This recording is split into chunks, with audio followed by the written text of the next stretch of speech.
I'm very excited. Special edition.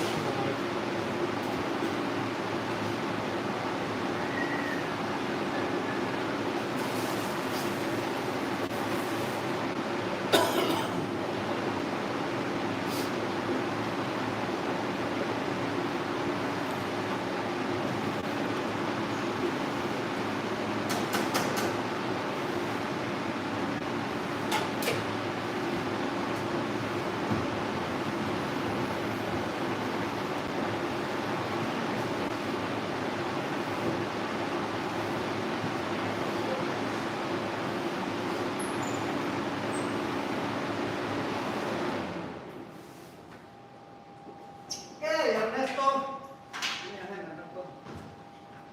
Okay. Perfect. Like this. Start on that.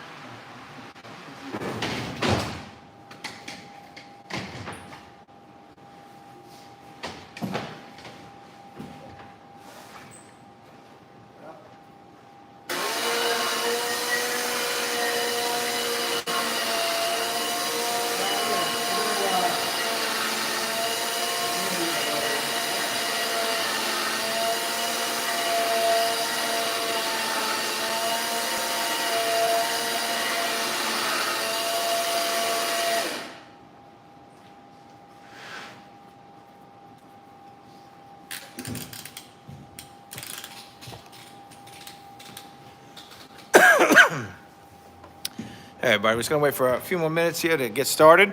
But today we're going to be cleaning 2 rugs. See, a whole bunch of people just joined in. So today we're going to be cleaning 2 rugs live on our channel. They are both Chinese wool rugs, and each one of them is from the 1940s. They've been passed down a few times through a couple of generations. And we're going to get started on cleaning them in like 2 minutes. This is the first one here, a very gorgeous purple and green border. You really don't see these colors as much anymore. And like I said, we're going to get started in 2 seconds. Going to run over with the guys. We're going to do. And yes, Sarah, thank you for tuning in. And yes, yeah, you really don't see colors like this as much anymore. The other one is a very different color. This one is absolutely gorgeous, though. So you could put some rug sour into the fingers.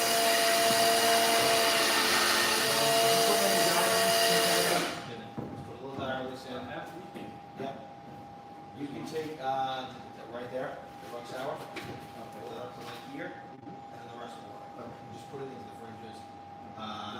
Go and take it back, throw the package in the garbage. And use the rest. Yeah, use the rest. And then we have a ton of it. Should get enough for both these rugs. Yeah, that looks perfect. Yeah, yeah. So just put half a scoop into each one. That's all we need for the next ones. All right, so we're just going over a little bit of what we're going to be doing here. Jacer YT, this rug is from the 1940s, so somewhere around 80 to 85 years old or so. And yeah, this should pop back quite a bit. Now, the only thing with Chinese wool rugs, now this is, if you're just tuning in, we're cleaning today it's a special edition live. So I'm going to do this a little Q&A style. I'm going to stand behind the camera. I'm going to help the guys a little bit with what they're going to be doing today. My name is Pat, and what we're going to be doing is we're going to give these are going to be a little different to clean. So there's a couple of things I worry about sometimes when we clean rugs this old. Typically, they are in very good condition. This one is in great condition considering the age. Now you see here a little bit of this darker section here. Chinese wool rugs in particular, they don't really wear very well. And what I mean is you can walk the pattern off of them a little bit. So every rug has a way they likes to be groomed. And you can tell a little bit here that they walk the grooming a different way. Now what we worry about a little bit when we clean these types of rugs is we worry about the cotton foundation and the wool drying at different speeds. And it sometimes can make the rug kind of shrink a little bit during cleaning, get a little hard. So if that happens, we are not going to put it into our centrifuge to dry. And Juan right now, he's just pre-treating these fringes a little bit. And actually our customer, we're going to be trimming these fringes down so you can see. Let me see if I could zoom in here. You can see all this yellowish kind of color right next to Juan right here in the fringes. We're actually going to be cutting a lot of that off, so we're not overly worried about getting it super clean towards the end of the fringes.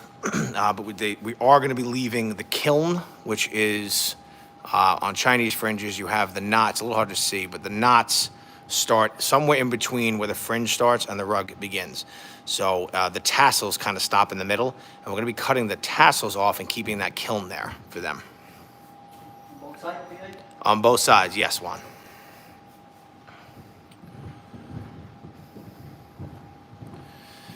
So how do we dry them? So normally rugs go into our rug centrifuge, which is this big machine you see back here. And that machine spins at a very high speed. The rug actually opens up in the machine. That machine allows us to rinse the rug a little bit more and then get it really dry. We can get a rug like this dry in about 95% or so dry in about 3 minutes. Now, I don't know if this particular rug, especially at this age, can handle this machine. So if we can't use this machine, we have to use one of our trucks and actually vacuum the water out. Now, the good part about these rugs in general, and I saw somebody had mentioned, Sarah here, you mentioned that the colors are so vibrant after 80 years. The way these rugs are made, particularly these Chinese wool rugs, the dye they use is extremely durable. Now, I think this rug will kind of pop back to life a little bit once we clean it, because there's definitely a ton of dirt in there. We dusted this rug as well, and when we dusted it, a lot of the old wool came out. Do not wet this yet, guys. So shut that off. So I want to do the back of the rug first. Okay. So we're going to fold it in one direction, and then do that part, keep the front dry, do the other, and then do the whole front. Just in case this rug gets shrinks a little bit on us. All right, so now normally when we clean rugs, if you've watched our channel, we usually clean the front of the rug, leave the cleaning solution on it, turn the rugs over, clean the back, rinse them off, and then rinse off the front of the rug. On this particular rug, we're actually going to work on the back first. And when you guys don't push too much when it's wet. And then when you run the machine, don't go over this lip. Go this way, because I don't want to crush this lip here. Exactly. Yep. Oriel, you will see how we dry it one way or another. But again, we'll see how we can dry it, this particular rug. Okay, so we're gonna get started here. So the first thing we're gonna do, we're gonna wet the back of the rug here, this half of the rug. And we are going to put down our cleaning solution. Now these rugs are very tightly knit together. And because they're so tightly knit together, it takes a lot of water to get the water from the back of the rug through to the front of the rug. So I fully anticipate once we clean the back here, when we turn it back over, the front's still gonna be pretty dry, and that's kind of what I'm hoping for. Now again, this is one of our special edition lives. Now I do see a little touch of something there, maybe a little bit of the old color running out, but that's perfectly okay and normal.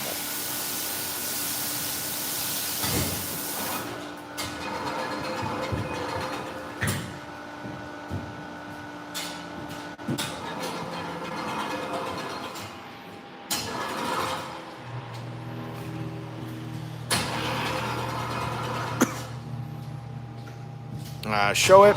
Total cost of cleaning. So these rugs, I believe they're 8 by 10, and I think we charge something around like $3 a square foot. So about 240 or so. Is there a lot of foam in those? There we go. Yeah, put a little more water in those. Okay. Now we're a little bit lucky with these ones today, because the rugs themselves do not have any pet urine on them. So this allows us to not have to keep them as wet as long and not really have to worry about any kind of decontamination. And really, we can just kind of give them a really good, normal scrub and rinse. And again, we want to get these as clean as possible, but if we start to run into some trouble with the rug kind of tightening up and shrinking on us, then we're just going to get them as clean as possible and then go from there.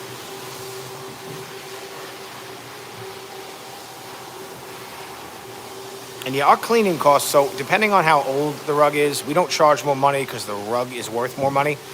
We really just go, every rug we clean, so a lot of times on less expensive rugs, our prices might seem a little bit high, but we don't really, just kind of stay away from that part. And when we fold it back the other way, just go back a little further so we get that spot. Yep. move you guys a little closer. Here we go. Okay.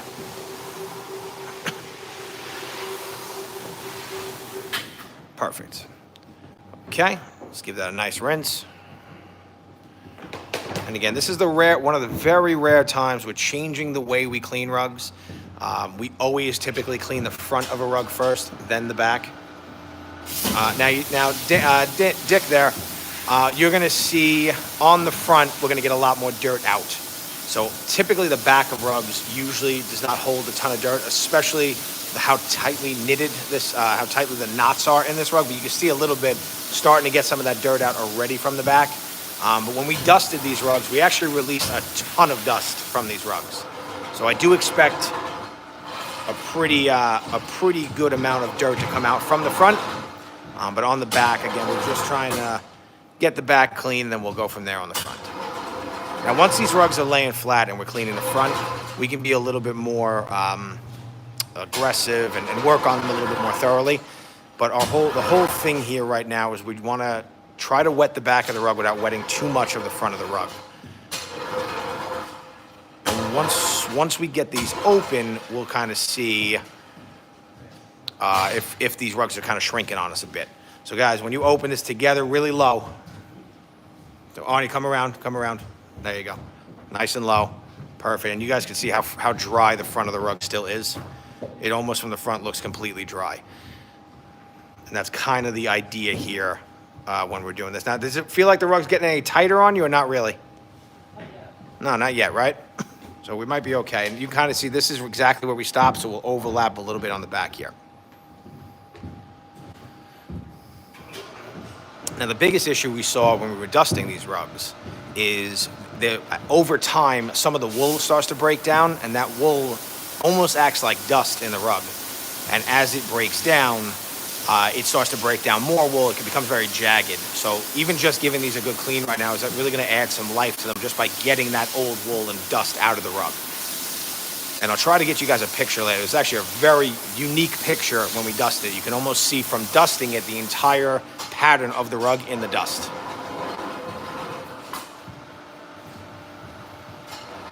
And again, I see a whole bunch of people tuning in. We're ATC Rug Washing, especially cleaning services. This is one of our special edition lives. We're going to be cleaning 2 rugs for the same customer, both family heirlooms. They're both somewhere around a little over 80 years old, from the 1940s.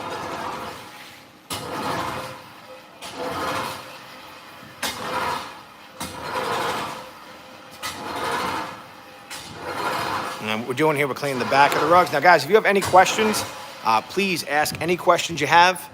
I will answer every question. We do a couple type of live videos on our channel. We do CCTV style, which we did one of those this morning. We just kind of go about showing you what it's like cleaning rugs. We just clean them, and we let the camera roll, and you get to watch.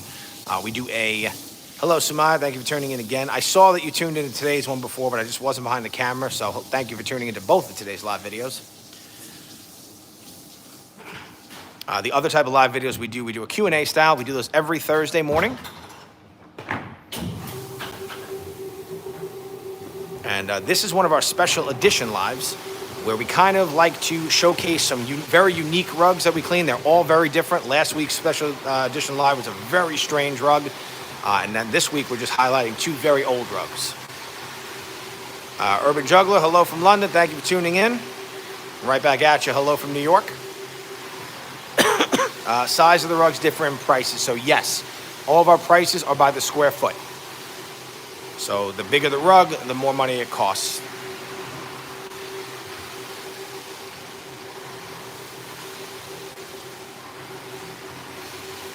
Ferdeus, thank you for tuning in. Hello right back at you from New York. And again, normally if you ever watch us clean rugs, now we clean on our channel rugs for actual customers of ours. We don't make rugs dirty on purpose for content. So the whole point of our channel is to really just showcase what it's like to actually run a working rug shop. Michelle, thank you for tuning in. We're on Long Island. So we're in Farmingdale, New York. And again, if you ever watched our channel before, you've seen a lot of other rug cleaners. Normally, rug cleaners clean the front of a rug, leave the soap on there, turn the rug over. and then clean the back of the rug. Now, these rugs being so old, the biggest issue I'm worried about is the rugs shrinking a bit. So what happens when you wet any kind of old rug, or even some newer rugs, the wool has a tendency to dry and get wet at different speeds than the cotton. And when the cotton starts to expand, sometimes rugs will get very hard. Now, usually by this point, we would start to see the corner of the rug start to curl. I'm not seeing any of that yet, so it makes me think this cleaning process is going to go a little bit easier for us today. Now, Samaya, I'm just going to get into that. So depending on how hard the rugs get and how tight they get, we might opt to not use the centrifuge. So I'll be able to tell in a little bit, especially once we get to the front of the rug, how we're going to be able to dry these. But either way, we're probably going to pre-dry them a bit with our truck.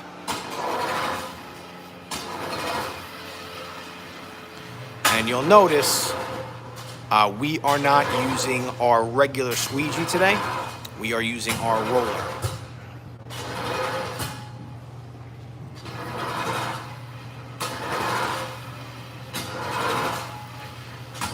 Sharon, hello. Thank you for tuning in. I'm doing good. We're cleaning old rugs. How exciting. Let me catch up a little bit here. Okay. Hello from Carolina Beach. Lois, hello. Sky Uzumaki, hello from Puerto Rico. Hello. Jackie, hello. Tracy, hello. Aloha. I'm back at you. Shobit, thank you for tuning in. You have a wonderful evening as well. Lois, we do clean sheepskin rugs. Now, in our area in New York, we don't tend to get a ton of them in, but we do clean them, yes. I figure we probably get maybe 5 or 6 or so every year. All right, so I'm going to reposition the camera a bit. And together, guys, together. Nice, easy, low, perfect. Okay. And now we're going to start cleaning the front of this rug. And let's see how much we get out of it. Now, guys, on now you can run the water, the machine, do that, and then put the soap. Okay. Just, now that the rug is, this is the safe, this is now we can do whatever we want while it's flat like this. Okay? Okay. Now, Jamie, if you want to do me a favor and stand behind here a little bit, because I see somebody just pulled in. If you want to just kind of give them a little. Guys, I see a customer of ours just pulled into the shop. So I'm going to help them really quick. Jamie's over here. Say hello, Jamie. Jamie does all of our filming. Actually, you can see her on her phone right now. She's actually making shorts. Kat, hello. Andre, thank you very much. Patricia, hello. Hello, everybody. Soccer, thank you for subscribing. Hello, Catherine. Now, if you guys are just tuning in, we are cleaning the first out of 2 rugs, both from the same family. They are family heirlooms. They're both over 80 years old. They've been passed down to a couple of generations. They've never been washed, so they've actually looked like they've been kept in very good shape. We're going to give them a really nice deep cleaning, and hopefully they can keep them for another 80 years. Ruben, hello, hello. Hello, Henry, thank you. Hello, Narosa. Jamie, Michelle said hello. And today you guys are watching Arnie and Juan here. And now we're going back to a much more normal type of our cleaning process. So what Juan is doing here is we just wet this rug out, and now we are scrubbing it. We're giving it a pre-scrub and rinse. Emma, I do worry a little bit. Rohan, hello. Hello, Dawn. Emma, I'm going to answer that question in 1 second. I just want to help the customer who just walked in. So we're going to have Jamie kind of control the live the whole time, and I will be right back. And thank you guys all very much for subscribing. And if you like our content, please like and subscribe. I always forget to ask everybody that. It's amazing I have any subscribers. But thank you very much. All right, I'll be right back, and just keep asking your questions, and I'll answer as many as I can.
All right, everybody, I'm back. Let's see. So, let me scroll up here a little bit. Ooh.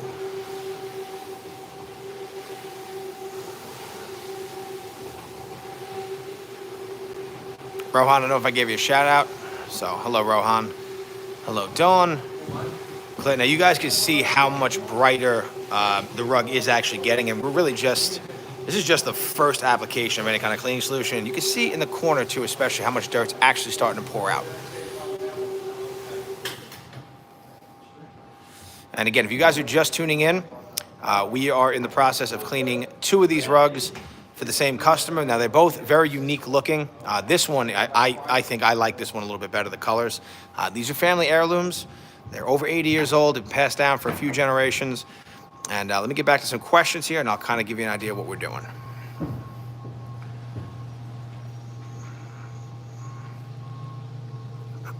Jacob, how long does it take for you to dirty up the carpet beforehand? Imagine if we actually made an 80-year-old rug dirty on purpose.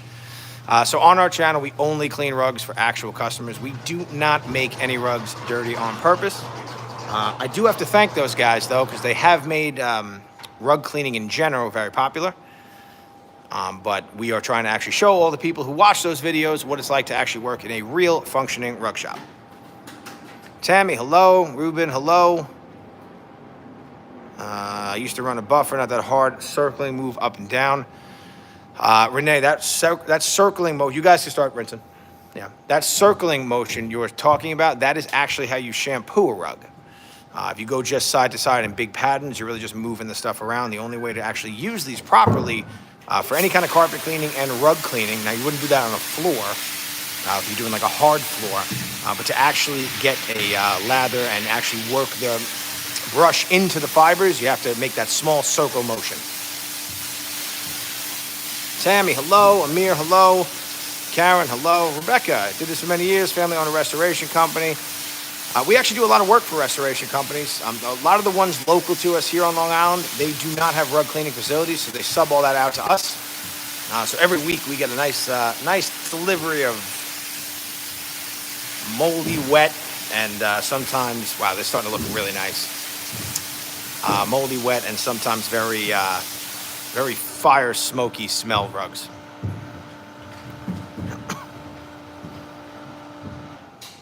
And you guys can see some of the dirt really starting to pour out of these, as you would imagine, 80 years. But they definitely kept these in very good shape.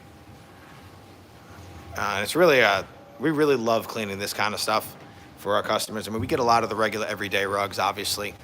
But whenever we get these kinds, we always really like to take really amazing how many some of the older rugs we've gotten here. We've gotten a couple of rugs in our shop. We've been lucky enough to have a couple over 150 years old. We've had some very unique wall tapestry pieces come in. And if you guys look around on our channel, you can find a lot of those videos because we always try to film that stuff. Demonic, thank you. Yes, it is a very nice rug. Cash Out Auto Glass LLC, hello. Yeah, and here's the funny thing. So, my 80-year-old rug getting washed for the first time, not very dirty. So, when you now this is the first time this particular owner, so this generation washed. I don't know if they were washed like maybe they were washed 70 years ago at some point, because rug cleaning, especially older, years ago, was very popular. But they definitely have not been washed in a long time.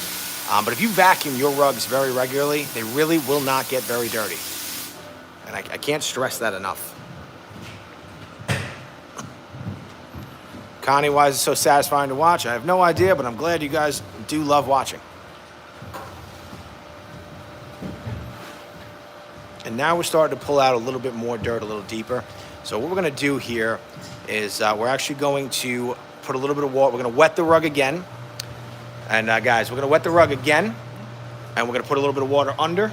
We're going to run the machine. No extra soap yet. And we'll see, because it looks like we're definitely getting a lot coming out of the bottom. And Arnie, when you pick up the corner, does it still feel pretty soft? Yeah, not too bad. I think we're gonna be able to put these in the centrifuge.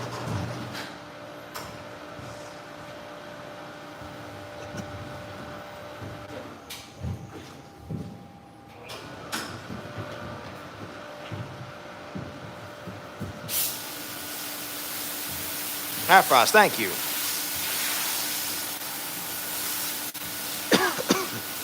Elia, I believe it's on its 3rd generation right now.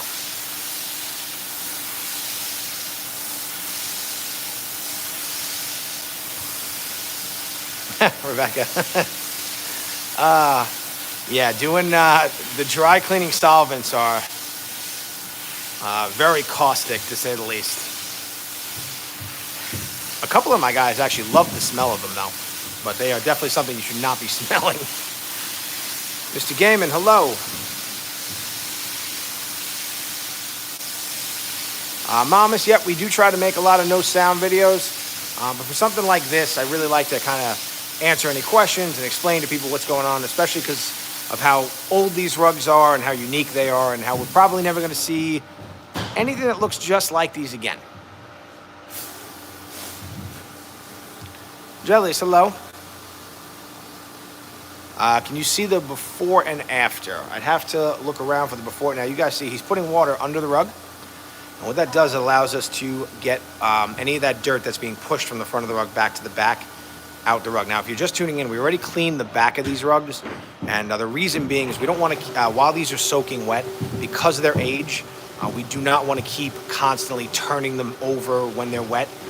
The biggest, somebody had asked before, and I forgot to answer the question, are we worried about cleaning rugs this old? So in general, not really, but we are worried about sometimes these rugs will have a tendency to shrink a little bit. The cotton and the wool, they absorb water at different rates and they begin to dry at different rates. And especially on Chinese wool rugs, sometimes as they get really in that drying process or while they're at a certain level of wetness, we worry that you can actually crack the foundation of the rug. So when we do these, we try to work we kind of clean the back of the rug first because it keeps the front of the rug pretty dry. And then we just work on the front of the rug. And then we have to make a decision if we want to put these rugs into our rug centrifuge, which you see in the back there. Now, I think these rugs can definitely handle the centrifuge, but I might elect to still avoid using it and dry and further rinse with a different method. And we will get to that as we do it.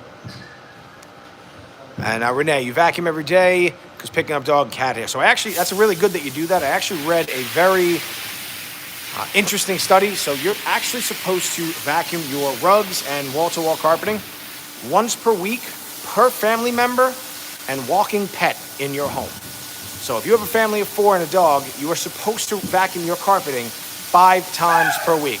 And Manny just showed up in the background. And he's going to help us out in a little bit. Now, what I think we're going to do, guys, is Manny, come on over. Say hello to everybody, Manny.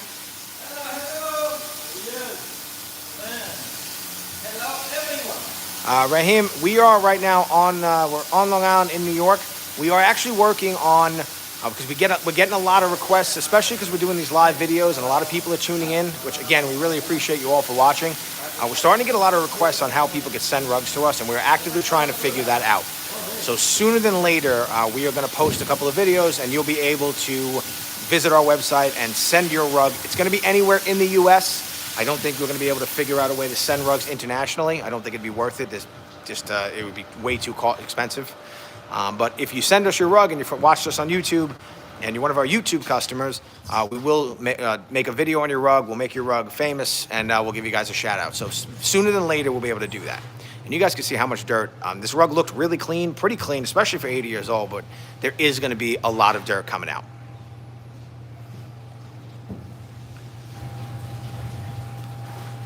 How long does it take to dry after cleaning? So Renee, normally, if we can get this, the question was, how long does it take to dry after cleaning?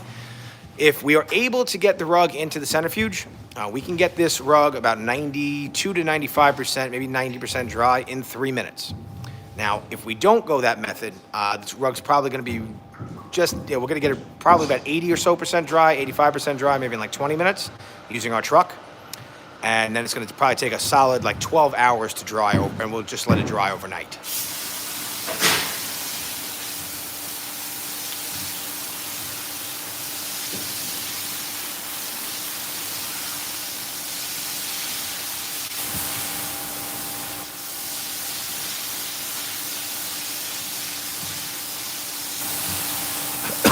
I couldn't do this job. I'd panic about damage. And when we first started this part of our business, now this part of our business is actually pretty new. A little history about us. We are actually, our main business is office cleaning. And during COVID, we realized that less and less people were going into their offices. So we better figure out a way to get into their houses.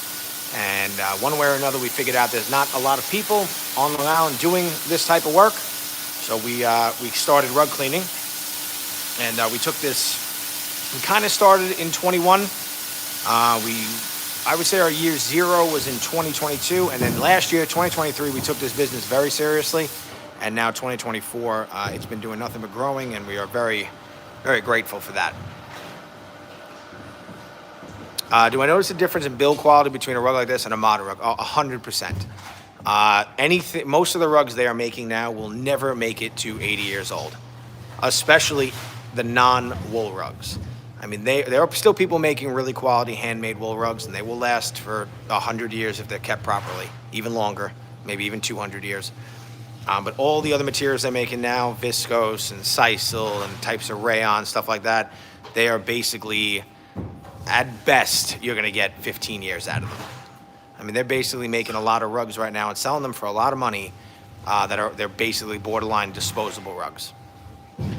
A lot of the common materials they're making rugs from now, they're really just meant to, they work great if you don't live on them. Let's power wash the fringes, yep. Okay. Can you go find me anytime I need him to come here? Yeah. Don't worry about the power wash.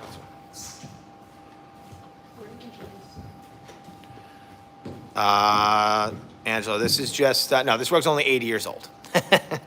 I wish I've had a rug from the 16th century. That'd be awesome.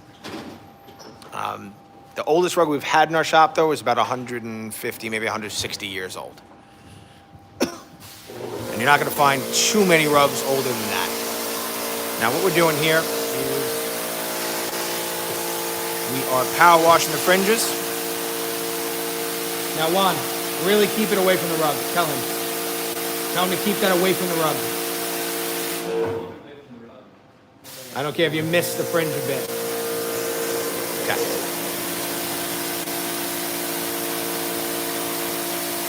Hey.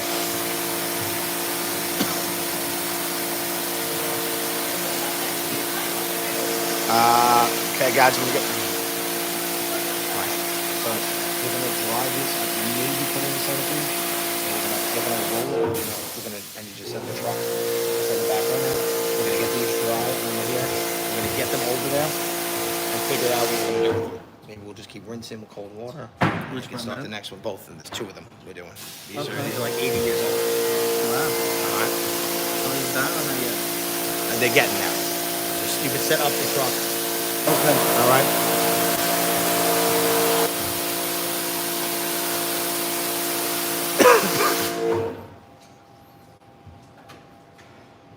All right, so as I look at these a little bit, I think we are gonna at least start to dry them with the truck, and then we'll go from there. So we're gonna do like a little bit of a drying phase here, and then we're gonna move them, this one to the floor over here to do a little bit more. And while that's going on, we're gonna start cleaning the second one. And you can see how much dirt is still coming out. Definitely gonna wanna give it another good under rinse. You might even wanna put a little more Oriental on the front. Yep. Woo!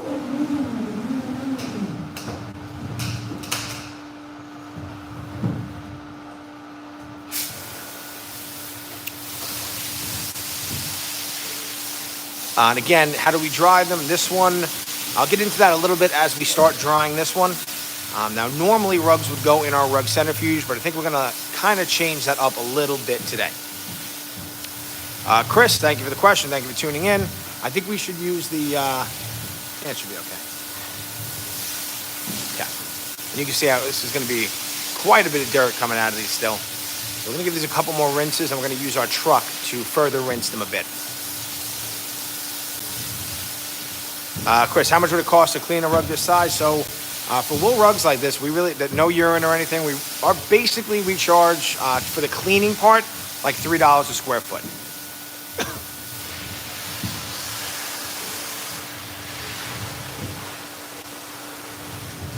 Renee, hello. Raheem, definitely, when you're ready, just take a look at our channel page. Our website's on there. Please give us a call. We'll definitely help you out. Woo!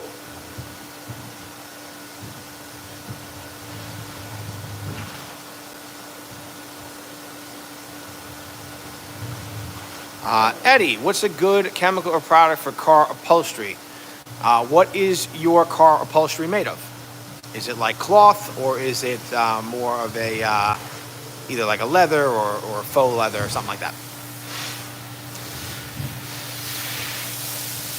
Now, Linda, you could definitely clean your rugs like this at home if they're synthetic rugs and you have enough heat. But I would not recommend cleaning a wool rug like this in your driveway, especially because the rug could absolutely bleed. And then you're in a lot of trouble if that happens. Well, Arnie, let's use the roller. Okay. Yeah, I don't want to do too tight.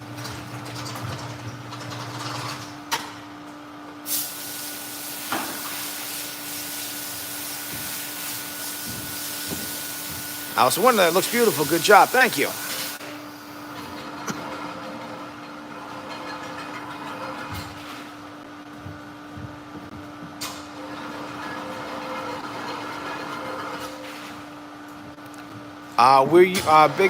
We're using our fire hose is spraying water.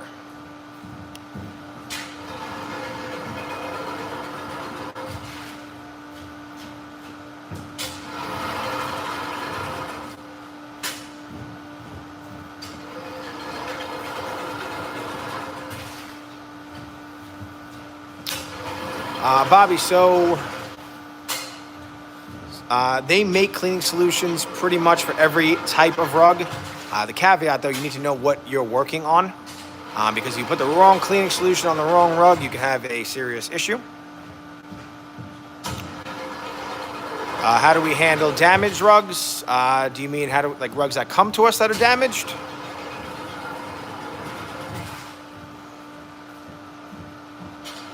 Kevin, that water is now being pumped out of the trough down into the sanitary sewer.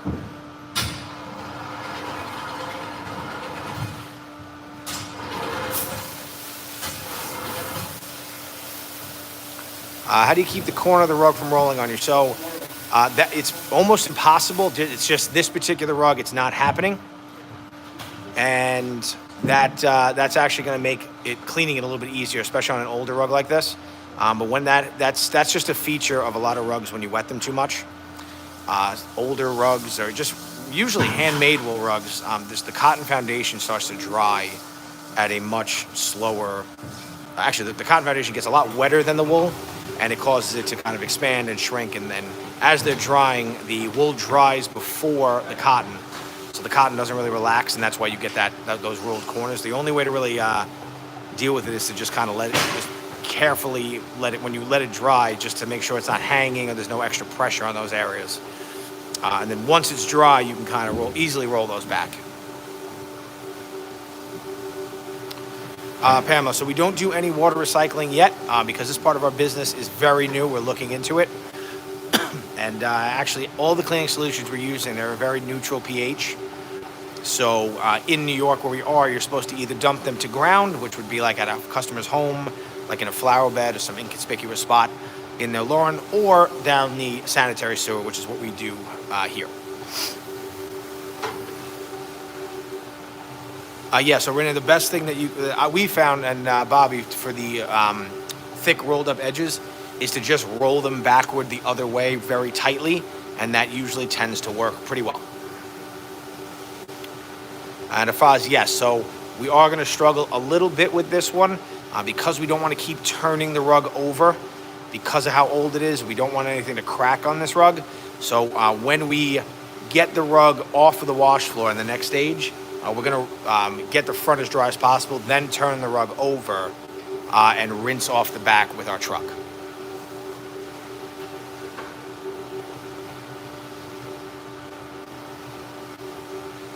Bobby, actually, that is a pretty good idea. Ice cubes will help. That works really well on synthetic rugs, the ice cube trick.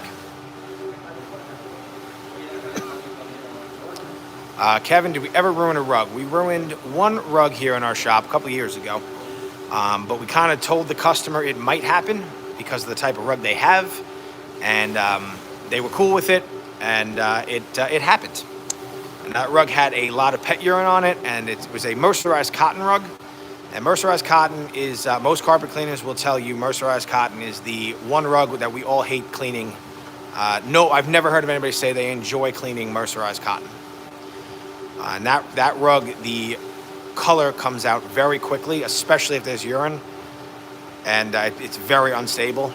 And the only way to get the urine out is to wash it. That's why the customer wanted us to give it a shot.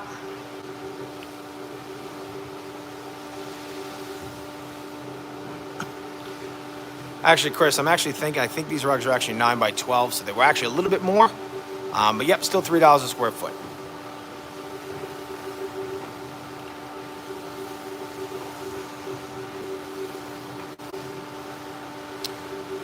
So typically, Hind, on these types of rugs, Chinese wool rugs, the colors don't really bleed, especially the older they are. The type of dye that they used back in the day really doesn't bleed much.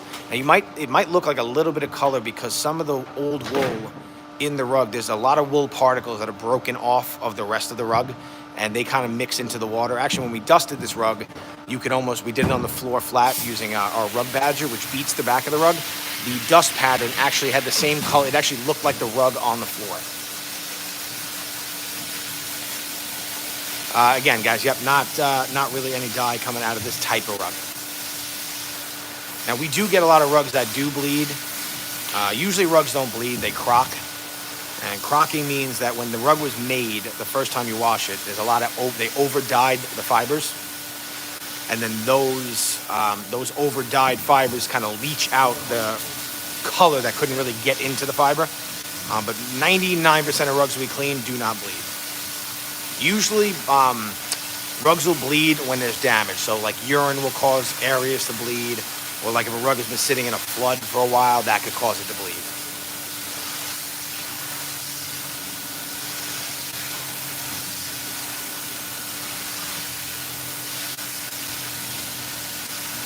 Brian, we do not use hot water.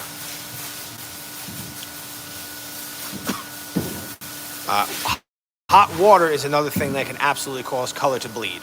So we do not use any hot water. We just use room temperature water. So today is probably about 75 or 80 degrees or so in here. So that's the temperature of the water.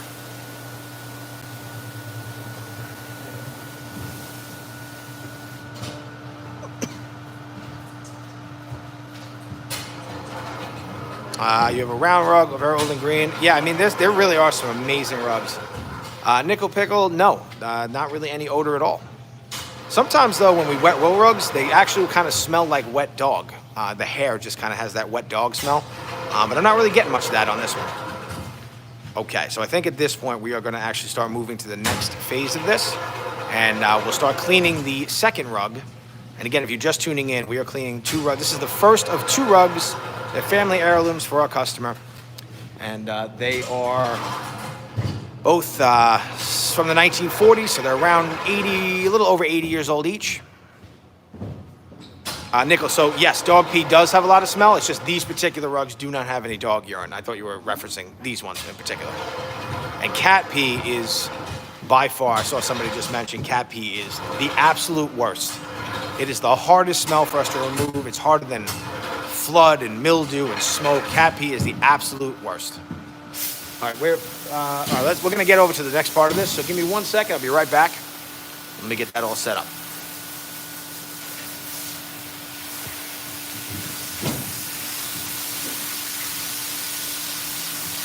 All right, so we're going to move the line here. We're going to roll the line through here, and then we'll work on that and do that.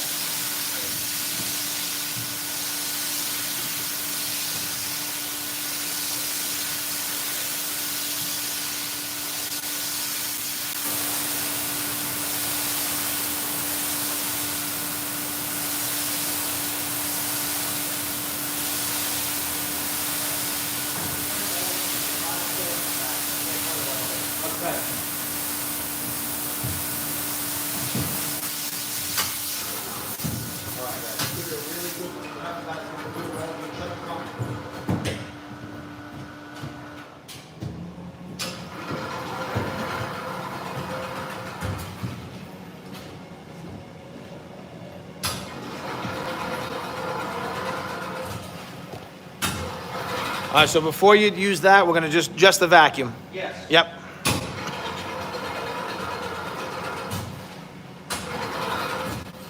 Human pee on a rug, that, I hope we don't get a lot of that, but who knows? All right, so what we're going to do now is we're going to start the drying process. Rohan, this part of our business is very new. We've only really been doing this for like 2 real years. So we're looking into water recycling. It's a little expensive. We're really trying to figure out a way to do it affordably because our water bill here is very, very low. So we're trying to figure out a way where it makes sense.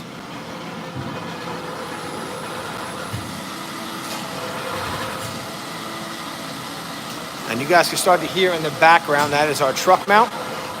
So what we're going to do is we are going to use our truck mount machine. We're going to vacuum the rug first. Try to get as much water out as possible, make it as light as possible. And then we're going to bring this rug to the floor and do as much rinsing as we can, and then get it as dry as possible. And while we're doing this one on the floor over here, we are going to work on the second rug that is also 80 years old.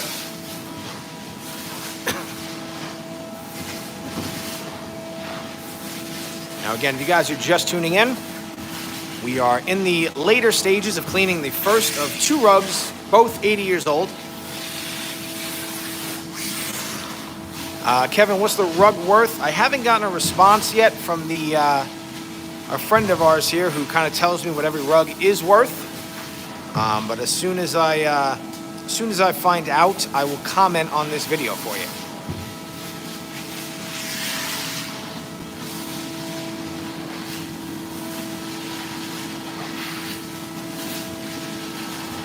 what we're doing now, we are just trying to get the rug to be a little bit lighter so we can safely move it off of our wash floor here.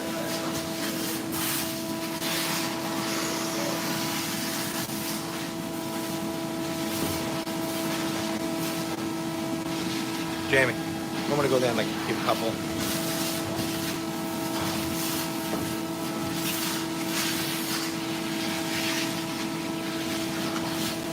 Kakaru, thank you. Yeah, we're trying. So our whole channel here, what we're trying to do is, we know rug cleaning got very popular from a lot of guys who are making rugs dirty on purpose. They're trying to do more of an ASMR style videos. So they pour a bunch of mud on a rug and they let that mud dry and then they clean it on a wash floor. No rug cleaner. First off, no rug cleaner would. Nobody would ever run into that. Most people don't just pour heaping piles of mud on their carpets and then bring it to us to clean them.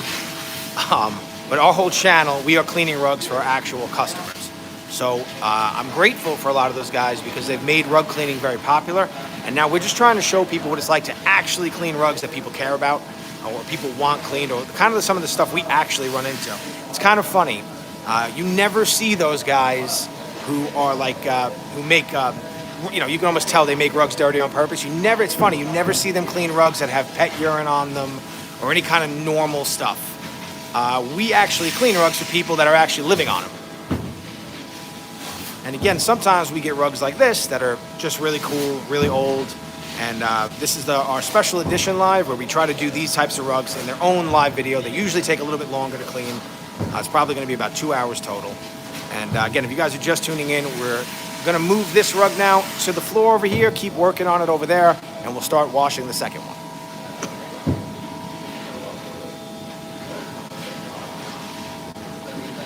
Robin, you do. I know there's a company, I don't exactly know where he is, but his name is, it's Arcadia Rug Spa. All their branding is purple colored. The guy wears purple boots. And the Arcadia Rug Spa. You can find him on YouTube. And I know he's somewhere in the UK, I believe. Yes, rugs off site. He has a whole rug shop just like ours, and he cleans a whole bunch of rugs in his shop. I've been watching that guy for years. 80, yeah, these are 80 years old. So this first one here is from 1940 something. It's been passed down. I think he was either the great grandfather or the grandfather of the family had purchased these, and they stayed in the family this entire time, and they've definitely been taking really good care of them. Now you're starting to see a little bit of different shading. That's the grooming. So once we're done, we'll show you guys what it looks like once we put all the rug fibers back into place. And I can tell already this rug looks much more vibrant and just a lot younger.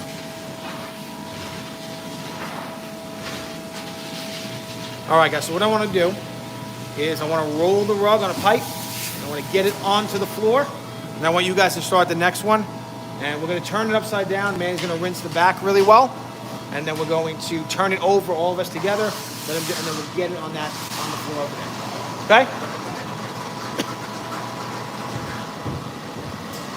And I'm going to elect on these two. I don't think I'm going to use the centrifuge. I just don't want to do all this work and then run the risk of having a problem. That centrifuge works great. We put about 95% of rugs we wash in there. But I don't want to take a chance. You can't see what's going on in that machine when you're using it. And it is a very powerful machine. That thing speed runs about, on the low end, 3,000 RPM up to about 10,000 RPM.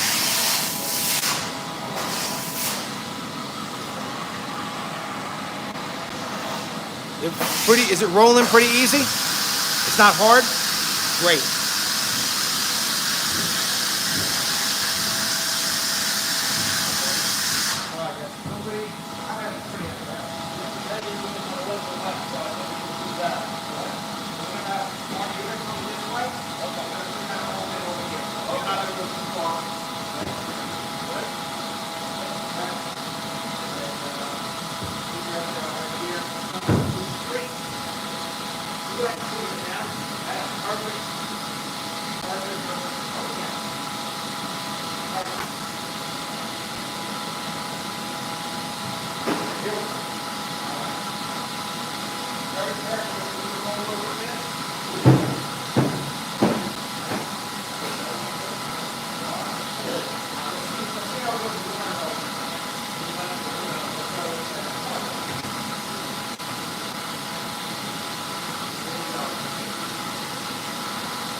All right, so we got the rug turned over.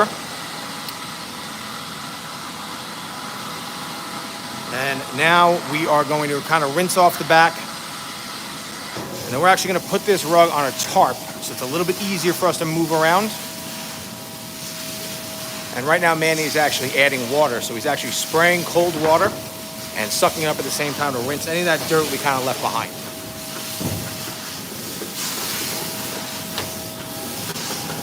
Now this one, same, very similar in colors, almost just like they reversed the purple and the gold color.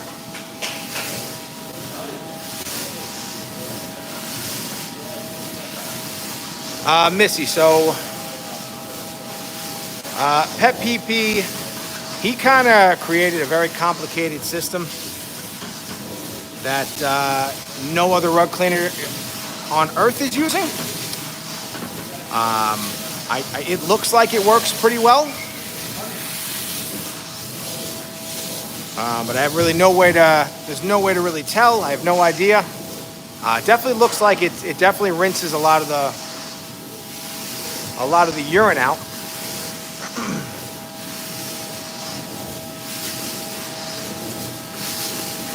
Kevin, so it's 80 years old. What's the life expectancy? So the oldest rug that I've cleaned in our shop here is 150 years old. Basically, wool rugs will last as long as you take care of them. If you vacuum regularly and you don't spill a ton of stuff on them, you don't let your pets kind of run wild on them, they will last a very long time. I mean, you can have a wool rug last, a handmade wool rug like these, you can have these last 200 years. Usually what we see is they kind of get ruined by something that happens, either tons of pet urine or too much exposure to direct sunlight for decades. We've had one rug, it was a gorgeous rug. It was like 60 years old. It was a very small rug. I think it was a very small rug, and it was valued at about $8,000 for like a small runner. And we actually have a video on our channel, and the parent gave it to one of their children, and they left it outside, and it just got completely dry rotted. We were able to clean it, make it safe to use again, but there were holes in the rug. It wasn't really worth the repair at that point. So we kind of put a canvas on the back, and we made it so they could keep using the rug. But just a really unfortunate event. Hey guys, let's get a tarp. Yeah.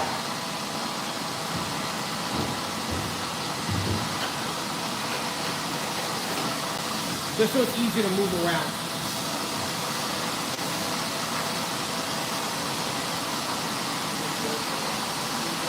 What's our youngest rug? We get a lot of really new rugs. Usually, sometimes a customer will buy a rug, and a month or two later, their puppy will ruin it, and they'll bring it to us to clean it. So we'll get some rugs only a couple months old, in their infancy. The best. Let's see. How do you get them dry without getting crunchy? So, what do you mean by that? Are you talking about like the fiber feeling crunchy, or the rug itself getting hard? If you can explain that question a little more, Brian, I can try to answer it. What's the best way to clean a braided rug? Braided rugs are very. What is that braided rug made of? So if you have a braided rug that's made out of like a t-shirt material, like somebody actually made it in their house out of just like a cotton t-shirt, stuff like that, they are very difficult to clean. They tend to really bleed quite a bit, especially if they were like almost like I've seen ones where they're made at home like with cotton t-shirts, and then they dye the t-shirts and then cut the strips and make it. those bleed. We can clean them here. The best way to clean them for us, we actually don't. We show everybody washing rugs because that's what everybody likes to watch. But we also do. We clean rugs a whole bunch of different ways. So on braided rugs, we actually will dry clean them if there's no pet urine, and we use the same chemistry like at a regular dry cleaner from where you bring your clothes.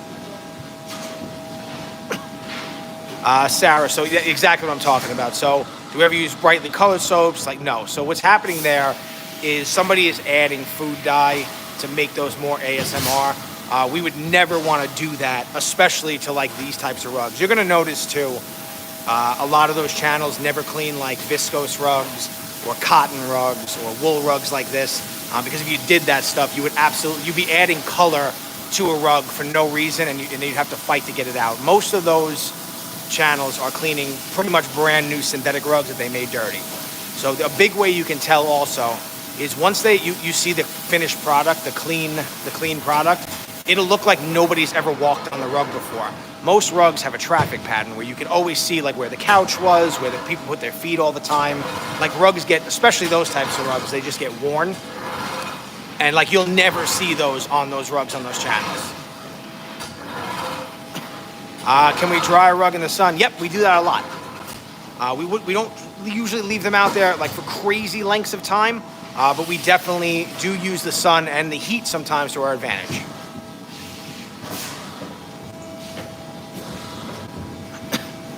Yes, Sarah, exactly. Yeah, so we definitely we never want to like add that kind of stuff. We're trying to take dirt out of a rug and stuff like that out of a rug. We're not trying to add new stuff into the rug. Exactly. Now, Manny, we're back on the front of this rug now. Pamela, yes, I'll get to that in 1 second. So, Manny now he rinsed the back of the rug.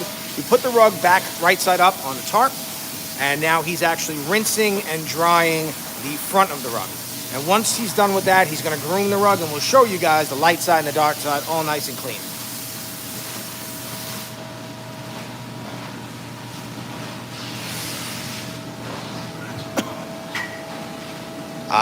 Pamela, back to your question. Is there a reason why the rug is folded and not laid out flat? So, yes. Now, on wool rugs in general, handmade wool rugs in general, have a tendency, as they get wet through, the cotton gets wet at a different rate and the wool gets wet at a different rate. And the wool itself isn't absorbent and the cotton is. So the cotton actually begins to change shape. It grows. And it starts to actually, on some rugs, kind of fold the rug, make them really tight.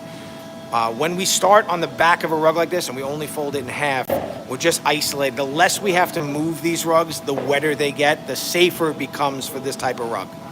So it's a lot different than most of the stuff you see on our channel, the way we clean rugs. And that's just because we're really we have a very unique type of rug here with the age, and we just want to clean it a little bit different. And you'll see when we open this back up, the front of the rug will still be pretty dry, and that's kind of the idea. We want to try to reduce the movement of this rug the more we wet it. Now, if we start on the front of the rug, more water is going to get absorbed into the front in general, and then it makes turning it over a little bit more difficult when we get to the back. The braided rug is old and blue and white from the 70s. If you email me a picture, if you go on our YouTube channel, email me a picture on our website, I might be able to give you a little idea of what it's made of, Marcy. How would we dry a rug outdoors in the sunlight? So after we get it as dry as possible, now again, most rugs, we're not doing it today because of the types of rugs. They go in our centrifuge and they get about 95% dry in 3 minutes. So we're not really dealing with a ton of moisture. We will usually put them on tarps, and then that way we don't have to keep dragging the rug. We move the tarp and put the rug on it, and we bring them outside and just kind of lay them flat. And the sunlight actually helps us sometimes on some rugs that have been crocking. And crocking is when color starts to move on a rug because too much dye is on the rug. When that happens, sometimes though, we want to dry the rug really quick. We want those colors to kind of go back to where they came from. We'll use the sunlight.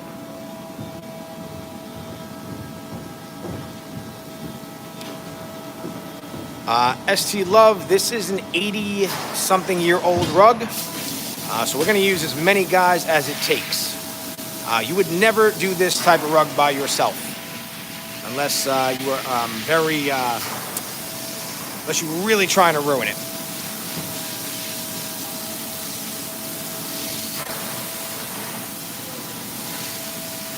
You know what, St. Love, I don't like that at all. I'm going to get rid of you.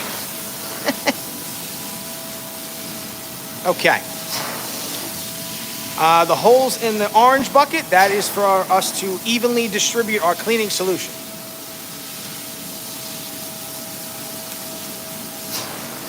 So Pamela, on these fringes, we are going to we're going to clean them. We clean the other ones over here, but our customer actually wants to trim them down a bit.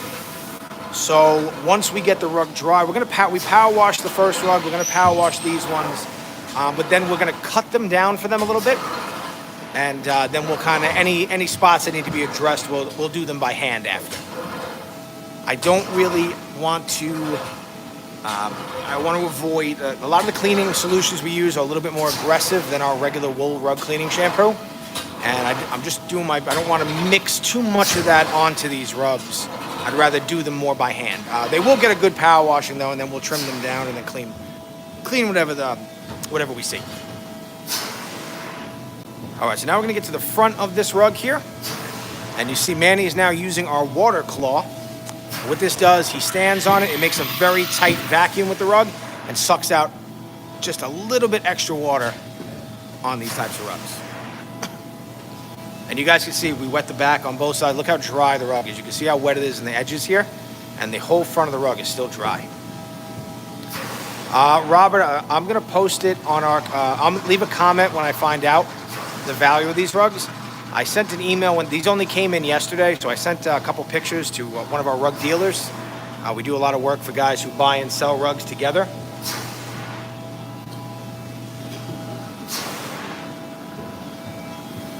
And once he sends me some pictures, he'll be able to tell me exactly what they're worth. So I'll be able to give you guys that information as soon as I get it. But I would imagine quite a few $1,000s to say the least.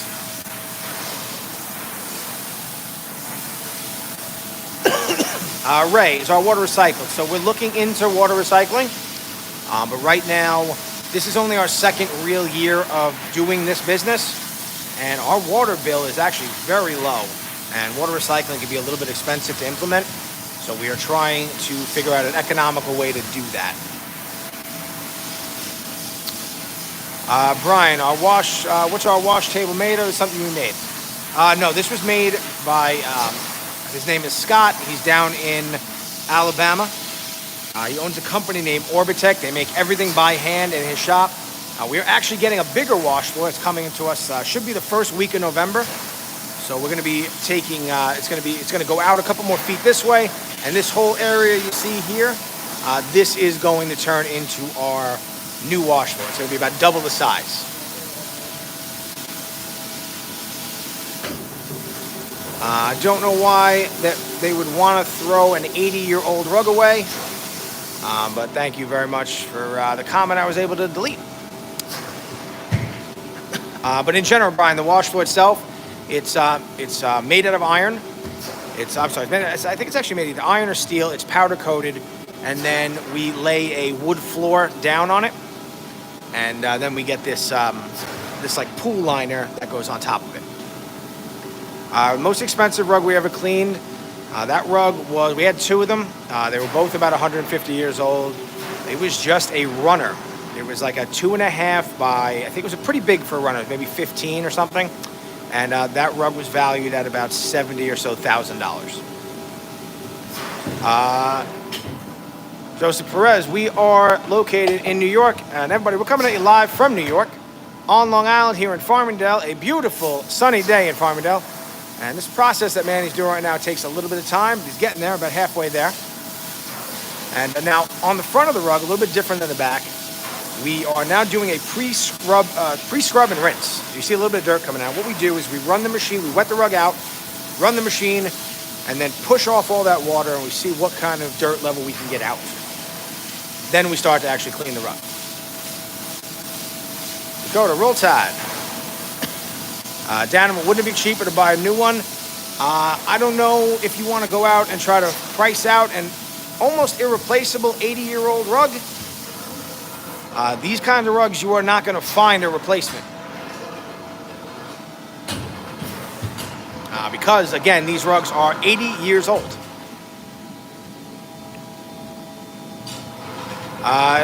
GJ, are your floors on a slant to drain water more efficiently? Yes, it is slightly pitched that way. Is the red one done? Galaxy, we're still working on that a little bit. Getting there, though, almost. How big is the biggest rug you've cleaned? That's actually another good question. So, I actually think the biggest rug that we've ever cleaned, we haven't cleaned yet. It is this behemoth rug all the way right here. And you can see how many rolls are on that rug there. That rug is 13 wide by 28 feet long. Dakota, yes, 70K.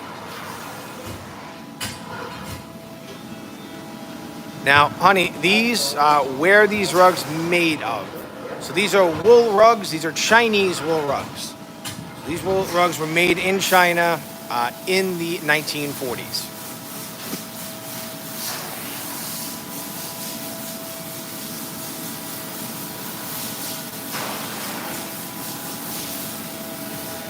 D. Matthews, if you check out our live video tomorrow, it'll feature Anthony and Joe. And they love, I'm sorry, not tomorrow, Thursday. And they love to sing and dance. So they will literally cut a rug while cleaning rugs. When slime's in the rug, can you guys clean it? Slime is, I gotta be honest, slime is a, pardon my French, a huge pain in the ass. We can remove it. It's a little bit easier to remove on synthetic rugs.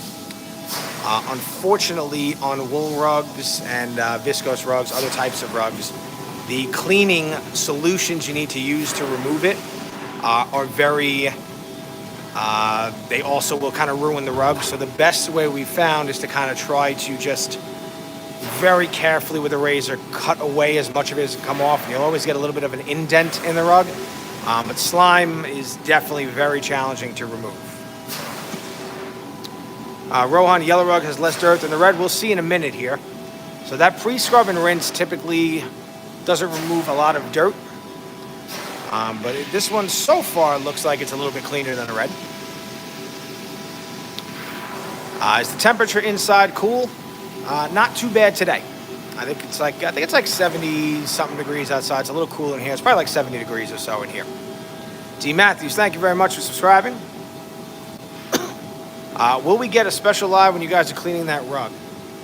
We're gonna try that. I gotta figure out now. I have a feeling. So we're getting I just mentioned we're getting a much bigger wash floor, and lately we've been getting a ton of large rugs in. And I bet as soon as we get the big wash floor, we don't get a huge rug for a couple weeks.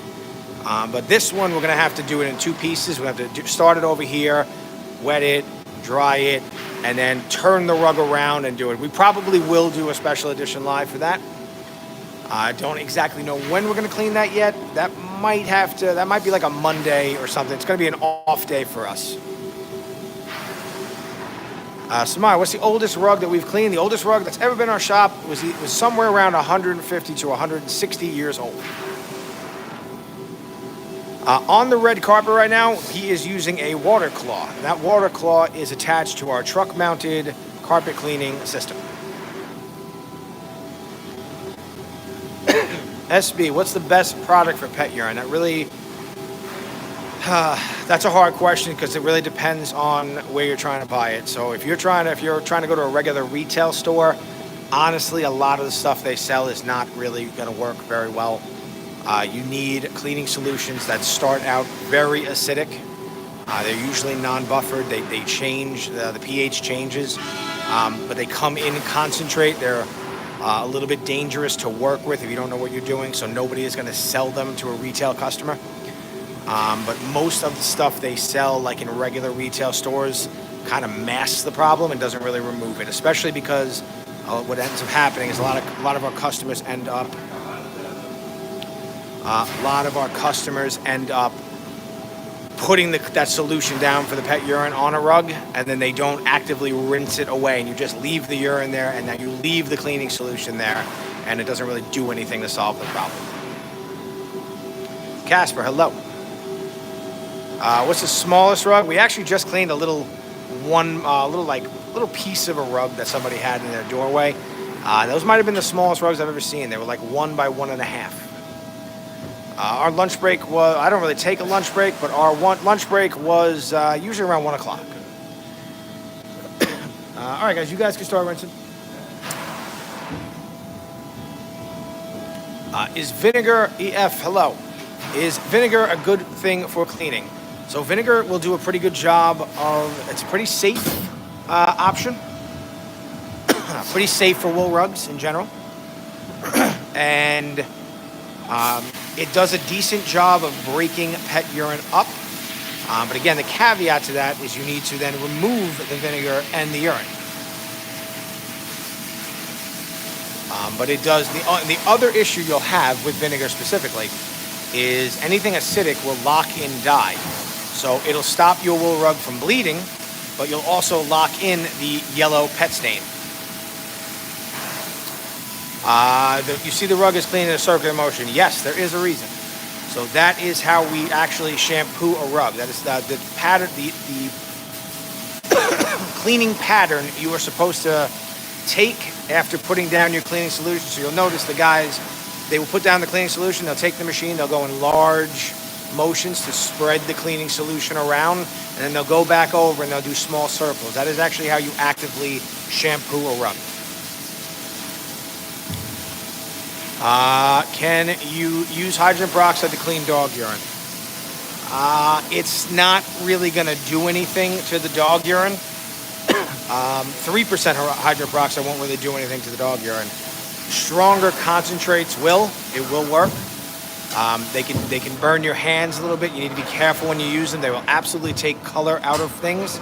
So you need to test before you try to clean anything. Every bottle of any cleaning solution you'll find always tells you to color fast test before you do anything. You guys can see, look how much dirt is coming out of there.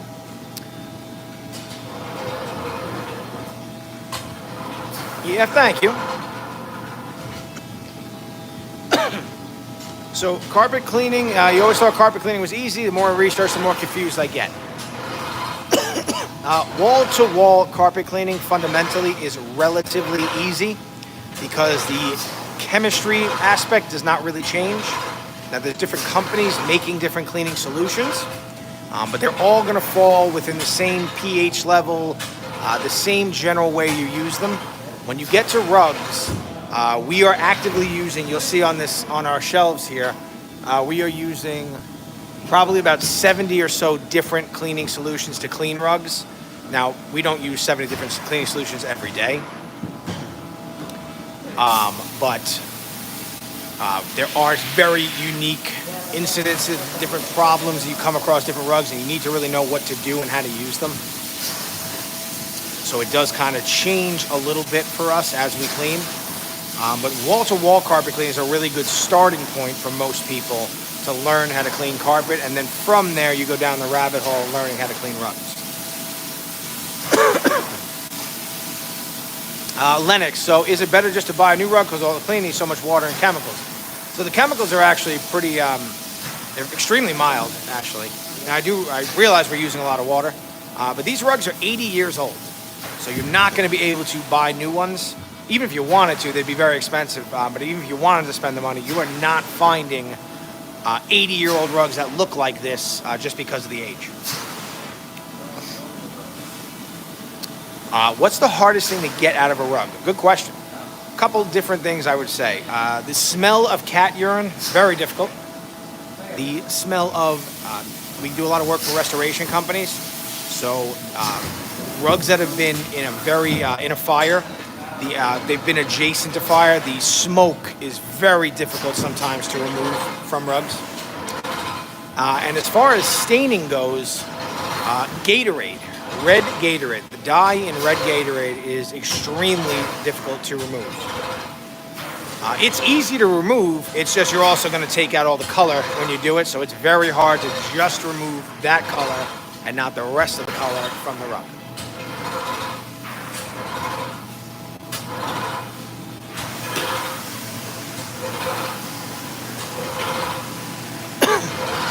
Gonna take a while. Yeah, it's getting there. Probably the last one took about 50 minutes or so. We're about 30 minutes into this one, so probably another 15 minutes or so of getting as much as we can out, and then we're really using this truck to the best of... Manny, hold on one second. Let me show them. Which way is it? Goes that way? Okay. So this one is done now. And what Manny's doing, he's putting the rug fibers back into place. So you're going to see a little bit of a change in color. And every rug has a light side and a dark side. Now, Manny is pushing this to the... we're looking at the dark side. He's actually pushing the fibers flat. So as he gets a little deeper, I'll go to the other side of the rug, and you'll get an idea. So...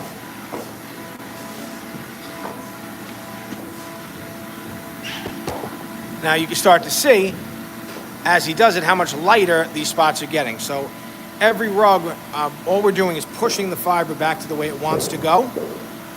And you start to get a very, very vibrant dark side and a much more even looking light side. And it's really our customer's preference of how they want us to put it back in the home. On a lot of rugs, I love the dark side. And on a lot of rugs, I really do like the light side. Now you're going to see a couple of spots where what he's doing isn't working. And unfortunately, when a rug is this old, now this one is actually kind of really going back in place really well. But you do have a traffic pattern, especially 80 years of walking on a rug. You will get a little bit of a permanent reversal in the direction of where the fibers now want to go. So all the fibers want to go this way, but if they've always been walking this way and stepping their feet like this, maybe there was a couch here, those fibers now want to go back this way. So it'll leave a couple of like dark side spots on the light side. We can kind of sometimes work on those by hand after. But right now the main objective here is to now just finish this rug and get it dry. All right, we'll go back to the other one.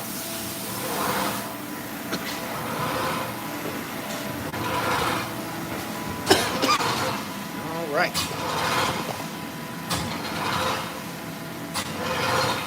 Honey Singh, yes. Our cleaning service, we are located on Long Island in Farmingdale, New York.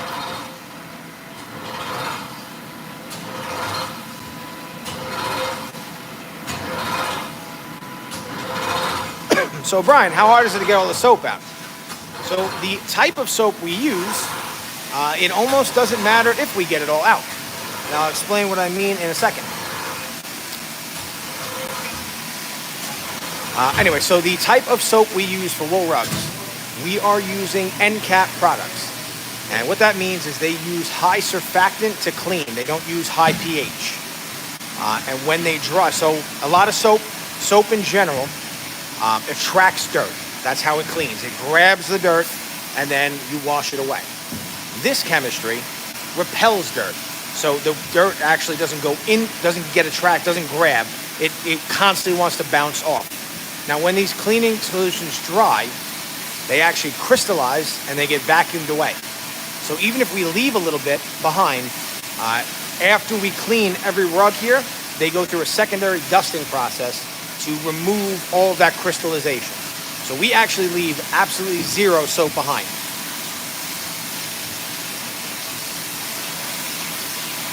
New, I bet people cry when they see them so new looking. Some customers have a real attachment to these rugs, and yes, they do get very emotional occasionally.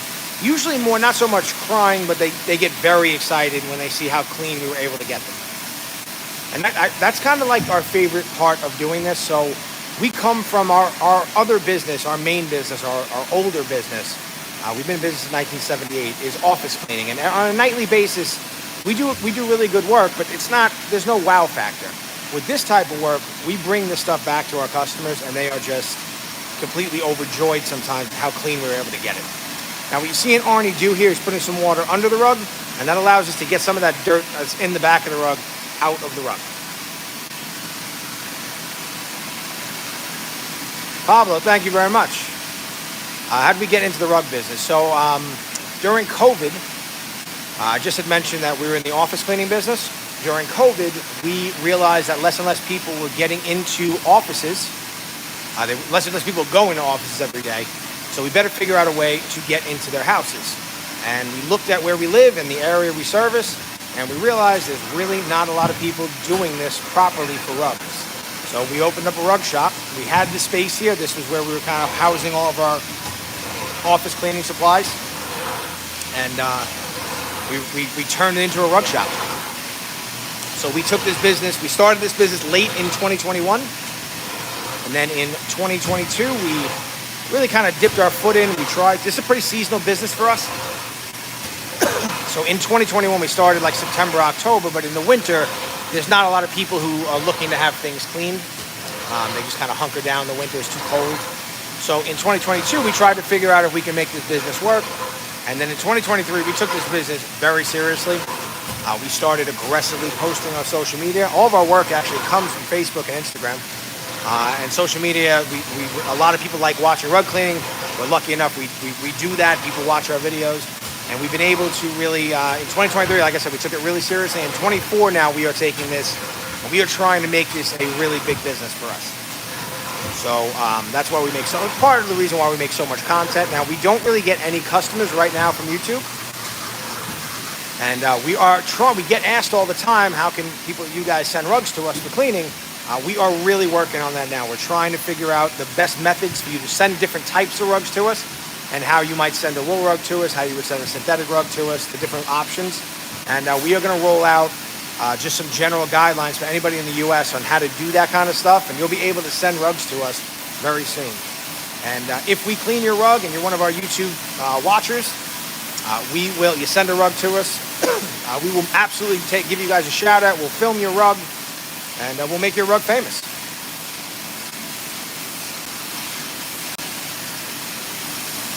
Robert, thank you very much. Pamela, thank you. Nathaniel, we clean a whole bunch of white carpets all the time. Catch us on some of our next videos. We will do that. And if not, definitely catch, if you take a look at our channel, we have a bunch of like white shaggy rugs that we've cleaned in the past. Have we ever ruined someone's rug? Do you have insurances? So we do have insurance. Now, on certain very high value rugs, we will get a separate insurance policy for the time period we have the rug. But in general, we do everything possible to not ruin a rug. We have ruined one rug in the past, I must admit, out of the couple thousand we've cleaned. And that one, though, we had a discussion with the customer first, and there was urine on the rug. We told them that it's probably not going to go well. Do they want us to give it a shot? They said yes.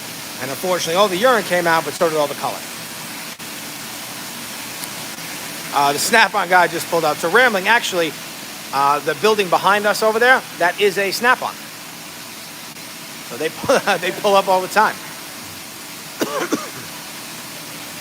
Devin, you'll pay us to let you work here. Vic, watching Nigeria, hello. Do we have a carpet service? Joseph, if you mean like, do we clean wall-to-wall carpet? We do offer in-house services, only really to our rug customers.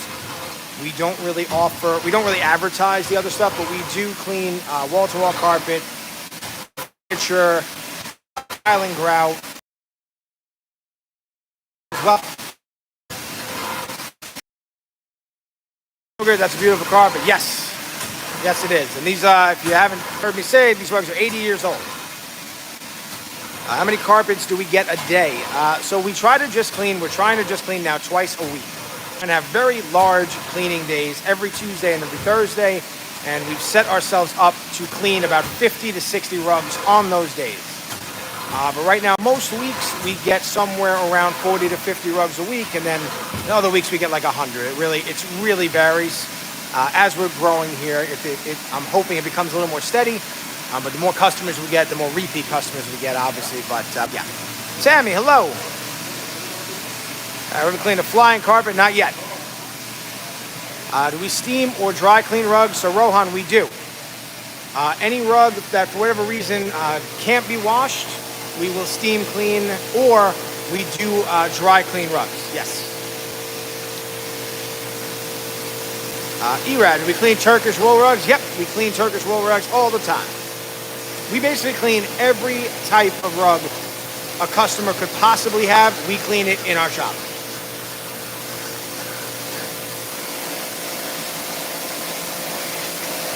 Restaurant carpet cleaning can definitely. Looks like I was. Looks like I just got disconnected there for a moment. Can you guys still hear me?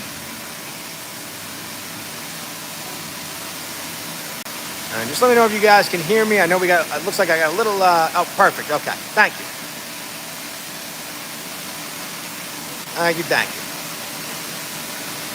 Perfect. So we had a little sad internet connection. So our shop recently expanded, and we have this entire other side of the building. And unfortunately, our Wi-Fi connection is all the way on the other side of the building. I do have a booster over here, but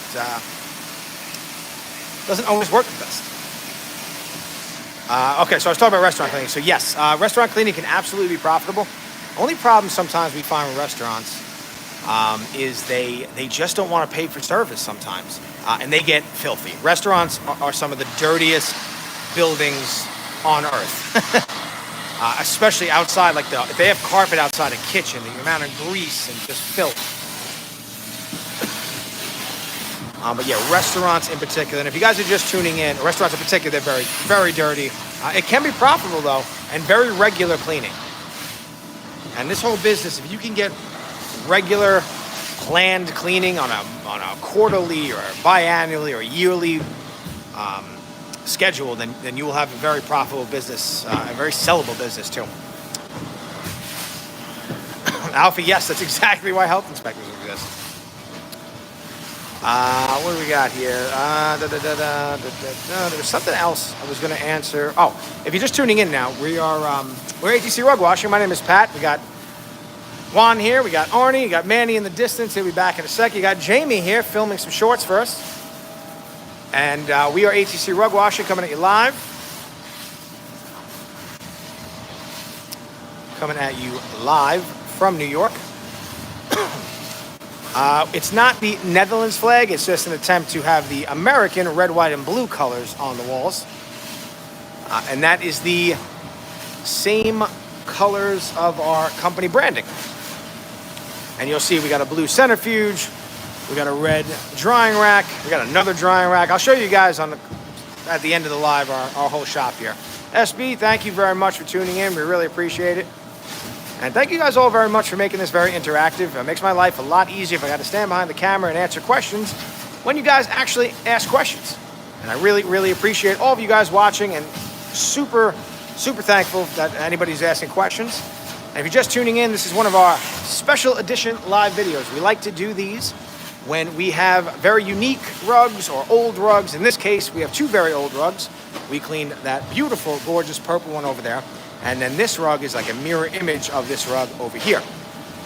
Both from the same customer, both 80 years old, both from the 1940s.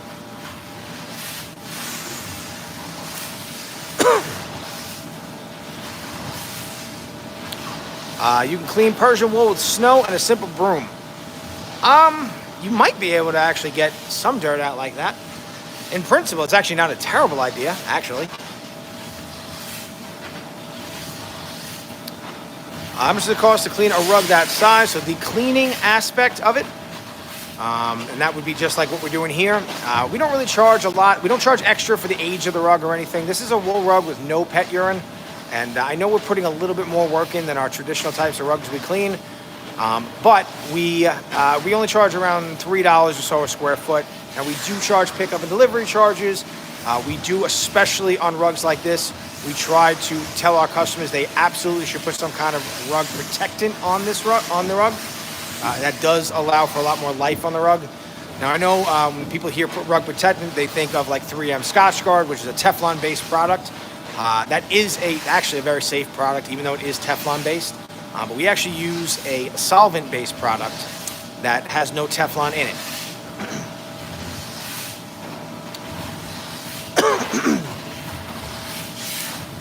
Laura, so for this particular one here, it's somewhere in like the $300-something range, maybe $350-ish or something like that. Again, I don't know off the top of my head what the pickup and delivery was or anything like that, but But once the rug gets into the building here, the cleaning aspect, this is usually around $3 or so a square foot. What's the big silver thing in the background? Looks like it rolls something up. It does. That is a rug centrifuge. So now on these particular rugs, we're not going to use it. But in general, once we wash your rug, we roll it up. It goes in that machine. It spins at a very high rate. The rug opens up to the walls of the centrifuge. It allows us to further rinse the rug. We get a lot more dirt out when we use that machine. We let that machine do a lot of the work for us. And then once we stop rinsing the rug, we get the rug. A rug like this you're seeing here, these wool rugs, we'll get about 95% dry in 3 minutes. And again, it's just a little, it's not really overly aggressive, but it's a little too aggressive as for, I don't feel as comfortable using it on this particular rug. Who started the original business and what struggles were encountered? So Robert, our original business and our main business still to this day is commercial cleaning. We clean office buildings. My great uncle started this business. And actually my father started his own business quite a few years later. And about 20 or so years ago, we merged the companies together. So really, in reality, we kept the same name. So the first Around the Clock itself was opened in 1978. Now, I am third generation. I am one of the owners here, by the way, everybody. Again, my name is Pat. And we got into rug cleaning during COVID. So the reason is during COVID, we realized less and less people were going into their office buildings, and we better figure out a way to start getting into people's houses. We decided one way or another rug cleaning made the most sense, so that's what we did. And we took this business. We got into late 21, we got into rug cleaning. And in 2022, we kind of started dipping our foot in the water, trying to figure out how to grow the business, get clients. We took this business very seriously last year, and this year we're taking it even more seriously. And as far as the struggles we're encountering in the rug business, it's been, we've put any money we've made, we've put back into this business. We've had to, because we have been lucky enough to be growing. So what we are, the biggest struggle we had, number one, was trying to figure out how to clean rugs at scale. So we had turned this entire shop into a washing facility. We've had to increase how much water we hold. We've had to get much better equipment to do it so we can clean more rugs every day. We've had to get more efficient drying racks to dry the rugs quickly enough so we can clean rugs the next day or 2 days later. We had to actually expand. We had to take over this. We were lucky our neighbors moved out. We took over this space as soon as we could. These rugs actually take up quite a bit of space. I don't think we were realizing that. And the other big hurdle that we're still trying to grapple with a bit is when we did this business, we didn't realize how difficult pickup and delivery would be. We live in New York. We're on Long Island. The traffic is out of control. We're doing the big one next.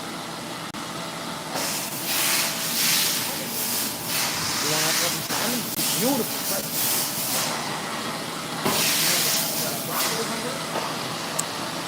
Yes, so the pickup and delivery aspect of our business has been the biggest hurdle. It's the one that we're really trying to figure out now. Obviously, we're doing pickup and delivery all day, but it's just something we just weren't expecting how difficult it could become. Now, a lot of customers this year started bringing rugs to us. We've actually incentivized that a bit, so that is helping. But obviously, sometimes on big rugs like this, it's just they can't bring them to us. Marty, how much money do we make per day? Honestly, right now, we really don't make any money. And mostly because we are actively putting that money back into the business. So, Reverend, if you were starting over and you bought all of the equipment that we bought right now and did the building build out, so we did a lot of work in the building itself. So we put in this floor, we put in a very unique type of chemical-proof floor up there. We had to knock this hole in the wall. All the equipment you see here, we're actually buying another wash floor now. You probably need about 300,000, maybe 400,000 to do this. If you were to try to do this overnight. How much does the carpet centrifuge cost? So the first carpet centrifuge we bought was about $18,000. And after a year, we realized we really need to get a much safer, better, heavy-dutier one. I believe this one was about $55,000, something like that.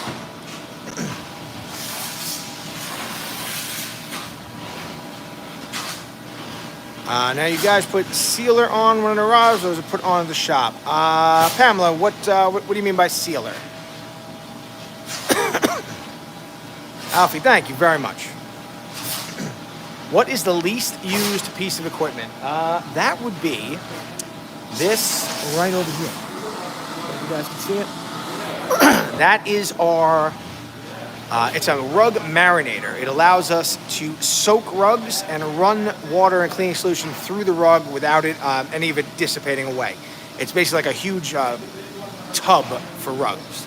Now the reason we don't use that very often is because our wash flow is way too small. And I think we're going to start using that a lot more once we put in the bigger wash flow. Have we ever had any rugs stolen before? No, we have not. The security here is we've made it. We have a couple different types of alarm systems. Obviously, it's a pretty safe area. Our whole parking lot is gated. But no, we have not had that issue right now. No, we got to do the big. We got to do the big green one. Yeah. So we got to finish this, and then we'll get to that. Actually, if you want, Manny, once you turn it over, when you turn it back over, let's put it, yeah, do the back first. Then when you put it on the tarp, let's bring it over there. Okay. Nice and low, guys, nice and careful. Yep.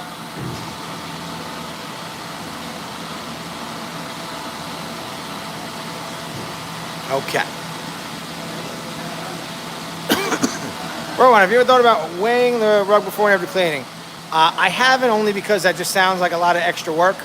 But we could maybe we can make a video for you guys on a super dirty rug, how much dust we get out in weight.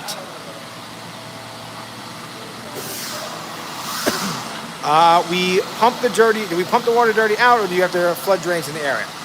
So all of our, in New York, carpet cleaning waste, as long as it's below a certain pH, which our water is, goes into the sanitary sewer. So this pump actually breaks down any like wool and stuff like that, and then we actually filter that, and then it goes down into the sewer. Must be heavy rug if it took 3 guys to lift. So it's not so much that it's heavy. We just want to. I mean, it's definitely heavy, but we just want to make sure that we don't want to drop it. We don't want anything, because of how old these rugs are and how fragile they can get when they're wet. We just really don't want to put any extra stress on them, any heavy weight points or anything like that. That's why we rolled them on those poles you saw there.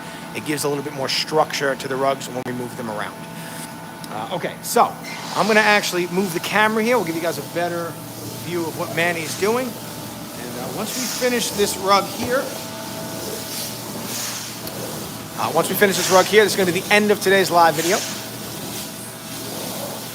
Where did the other rug go? It's right here. We're actually going to move it though to the floor on the other side over there. So this is the back of the rug. And what Manny, lift up the wand for a second, just spray a little water. There you go. So now Manny is basically actively rinsing and vacuuming up the back of the rug at the same time. Then he stops using the water and he tries to get it more as dry as possible. Then we'll turn it over and we'll do this again to the front, and then we'll use that other machine that you saw before, the water claw, to get it as dry as possible. And then we're going to leave these overnight flat to dry with a ton of air movement on them. We're going to put a bunch of these, the same fans that you see here on our drying rack. We're going to put a bunch of those on the floor, and we have a couple other types of fans as well. And we're going to get these as dry as possible. And then tomorrow in the morning, if they're still a little wet, we'll be able to hang them.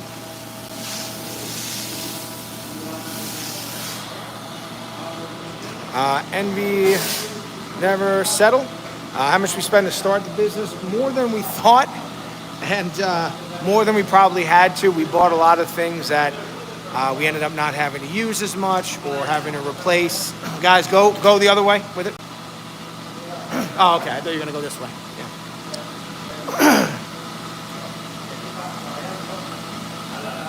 Get the tarp first. Fold it like you're going to turn it over. Yeah, very low, very low. Very low, very low, very low. Okay. We'll put the tarp there, we'll get over. Anyway, so back to that. So we probably spent like If you were going to replicate everything we have in here now, you're probably looking at like 300 or something thousand, which is a lot. It's crazy. But if you're going to, we definitely had to. We made a couple of mistakes when we did this. Pam, like protector. Oh, so if they do want the rug protectant, we will put it on.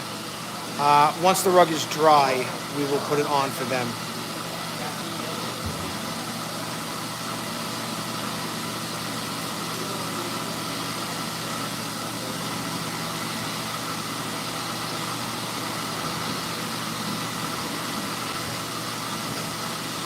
Perfect.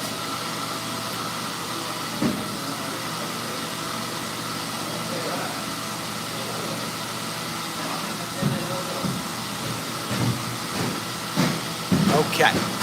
Now we're putting it on this tarp, so it makes it a lot easier for us to move around. Guys, let's do me a favor. Let's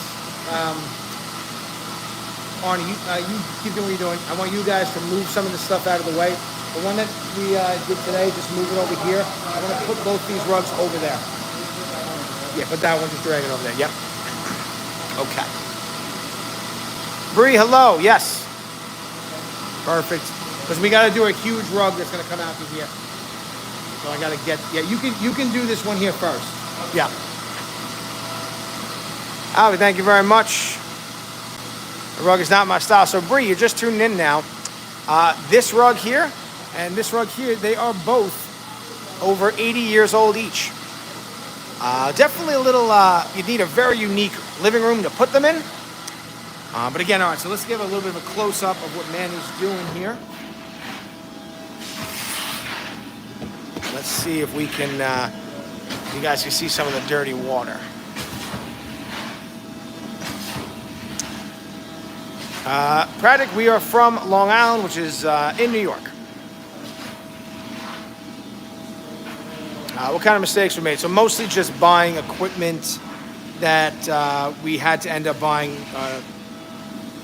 a better piece of the same equipment later. We just kind of trying to, we bought something that was less money, and then we realized, okay, it's not really what we need. Stuff like that. Just mostly, or fixing something or changing something in the shop. We've had to spend a lot of money on like moving things around once we set something up. And it's just kind of the growing pangs for not really always knowing what we needed when we needed it. And as you grow, we just learned that there were more things that we had to either change or do or buy, stuff like that. And again, guys, just tuning in, we're getting towards the end here of today's live video. We're just finishing up drying this rug here, and we did that one, beautiful one back there. Now these are actually mirror images of each other. So all of this purple is in that rug, and that gold you see in the border there is in here. Now the patterns of the rug are a bit different, and these are Chinese wool rugs. They are both from 1940 something. That's when they were purchased. How long does it take to clean one rug? So Nathaniel, a regular rug cleaning that we do, when we can use the rug centrifuge, and when I was worried about the rugs breaking down a bit from the cleaning process, if there's no urine on a rug, it takes anywhere from 15 to 25 minutes to clean a rug. If there's urine on the rug, basically you almost have to double that time. And then when we get these unique kind of more delicate rugs that we have to put a little more time into, these kind of took like an hour or so each.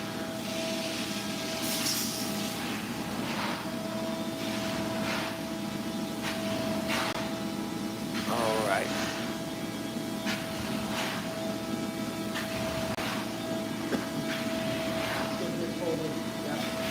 Basically, we'll put them both here. We'll put them both over here. We'll get the fans on them. Yep. Looks like velvet. So what you're seeing is that you're really seeing it's definitely much cleaner.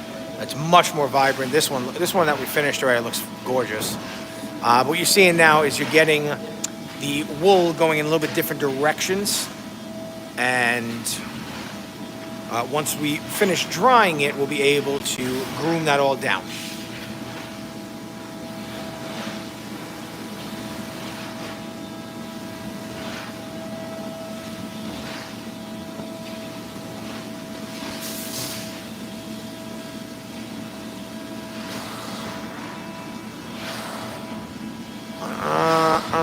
nonsense you're talking about here. I'll put you on timeout. Okay. Brian, you're very welcome. Pamela, thank you very much.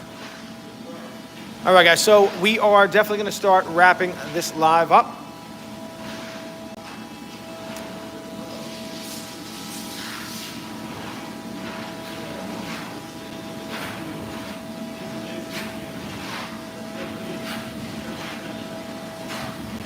But if you guys have any more questions, please ask away.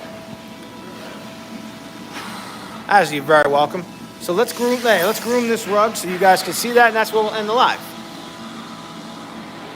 It looks like it's going in that direction. Okay. So if you missed the last rug, what we're doing now is we're going to groom the fibers back down into place. So every rug has a light side and a dark side. And what you're seeing when you see that is the wool, when the wool is down, you're seeing the longer fibers, so it looks lighter. And then the other side, you're seeing the tips. So let's go over here. All right, so you see the rug looks very vibrant, but dark. My bad, sorry about that, guys, okay. So the rug looks very vibrant, but dark. Now, if I go to the other side, it's going to look much, much lighter.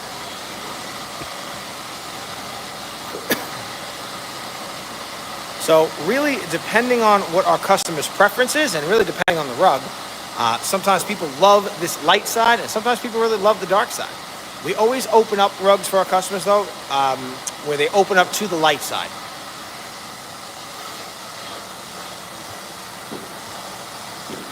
Brian Hamilton, what is the YouTube page? Our YouTube page is at ATC Rug Washing. And Michael, it's still a little wet. Yep. It's probably we probably got about 85% or so dry using the other machines. Lori, thank you. And again, if we go back to the other side,